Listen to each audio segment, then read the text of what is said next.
For people that are reading, I want to do two things with this question. For those that are getting sessions, how could they lead it in a way that they're not having the doom and gloom sort of predictions if they're seeing an astrologer? And then the other end is for people that are reading, what are some advice you would give to them so that they are more opening, they are more positive? Exactly. Well, I'm training this one guy in Brooklyn, and he's a great guy, and he's in his 20s. And I've just really said to him, never say something with certainty. That's oppressive. Somebody has to agree with you.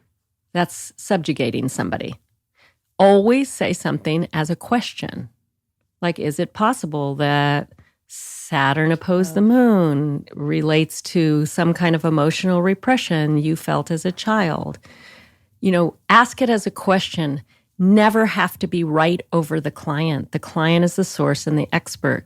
Ask more questions than you do telling people things. And here's my biggest one. Have them speak more than you. I've had the astrology reading where the person talks nonstop for 50 minutes, doesn't ask me a thing, kind of doesn't even matter if I'm there. They're just reading me. And I end up feeling like, wow, I just got a dose of a lot of information that I have no idea what I'll do with.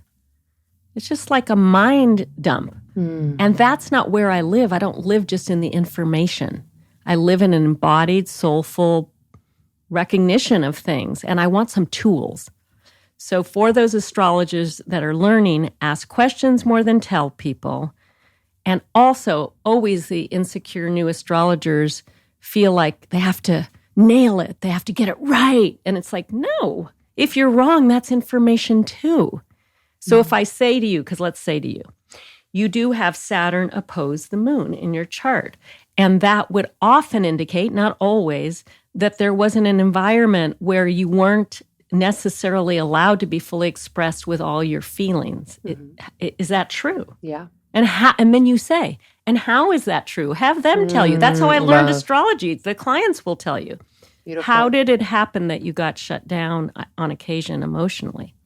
I think a few ways. Like I was the oldest child. Oh, yeah, there you go. So I kind of felt like I needed to not disrupt the family dynamic or there was like kind of other conflict going on. So like I felt like I couldn't be fully expressed because there was already so super responsible emotionally from a young age. You were already what we call the parentified child. You know that term? Yeah. Okay, so then we talk about that. And then if we wanted to, and I was in a session with you, I would talk about whatever cycle or transit is affecting that complex right now and how you want to move through it. So basically, my advice to young astrologers is two things. Do your own inner work. Don't make astrology your need to be mirrored and be amazing, because that's what a lot of people are doing. Like, look at me, I'm so amazing. Biggest facts. Turn the power and the light over to the person. When you're doing a great reading, the person walks away thinking, I'm amazing, not Jennifer's amazing. Okay, that's number one. Number two, keep studying. Don't just do the apps and like the little readouts.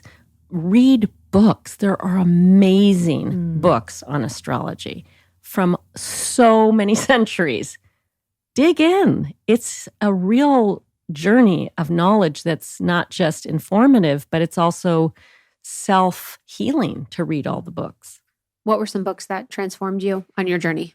Well, every single book out of this is where psychological astrology, Liz Green, Howard Susportas, there's like a British group of psychological astrologers I love. My big teacher that taught me a lot and still good friend, Rick Tarnas, Cosmos and Psyche. He is a philosophic astrologer, amazing. So not psychology, but he's a cultural astrologer. I love Caroline Casey, many, many people. Stephen Arroyo.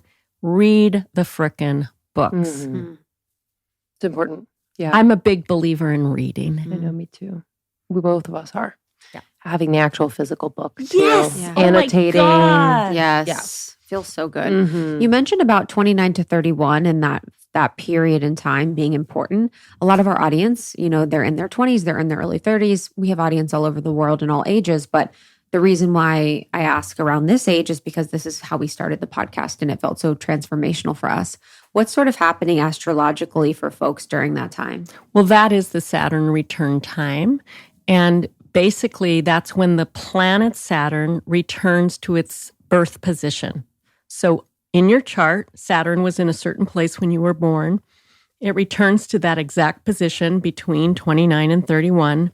Saturn is the planet of karma, consequence, discipline, maturity, authority, and time. So when it goes back to that natal position, it's asking the question, who do you define yourself to be?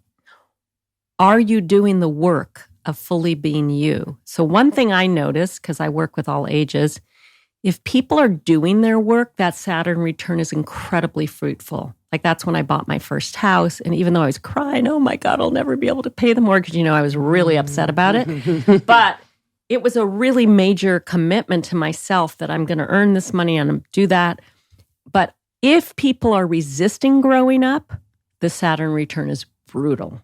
If they're like the people that say, I never want to grow up and I like being a kid and why do I have to work and all that stuff, Saturn returns brutal because Saturn is that sledgehammer of reality.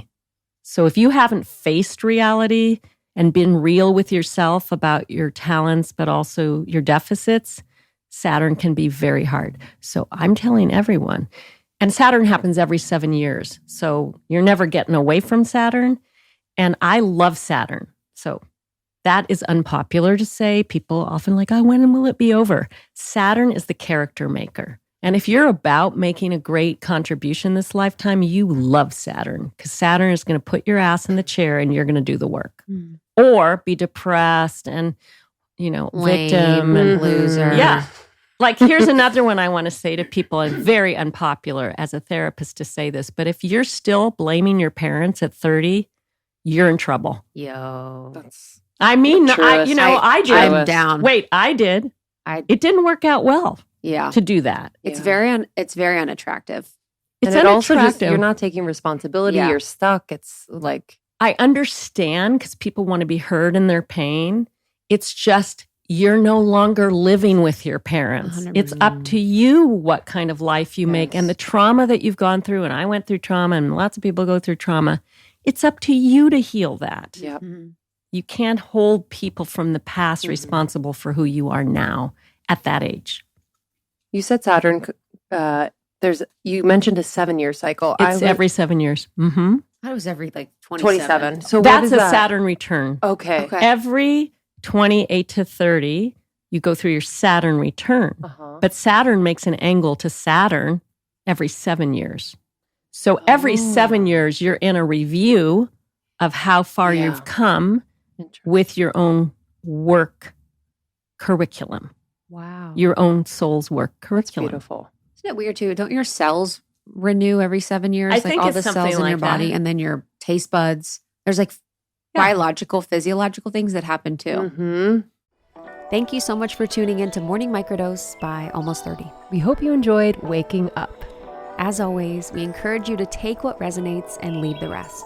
If you enjoyed this trip, tune into the full episode on the Almost 30 podcast. All episode information can be found in the show notes. Make sure to subscribe, and if this becomes a part of your morning routine, be sure to share it with a friend. We have new inspiring doses Monday through Friday. Follow us on Instagram at Morning Microdose, and follow Almost 30 at Almost 30 Podcast. Thanks for listening. We'll see you in the vortex.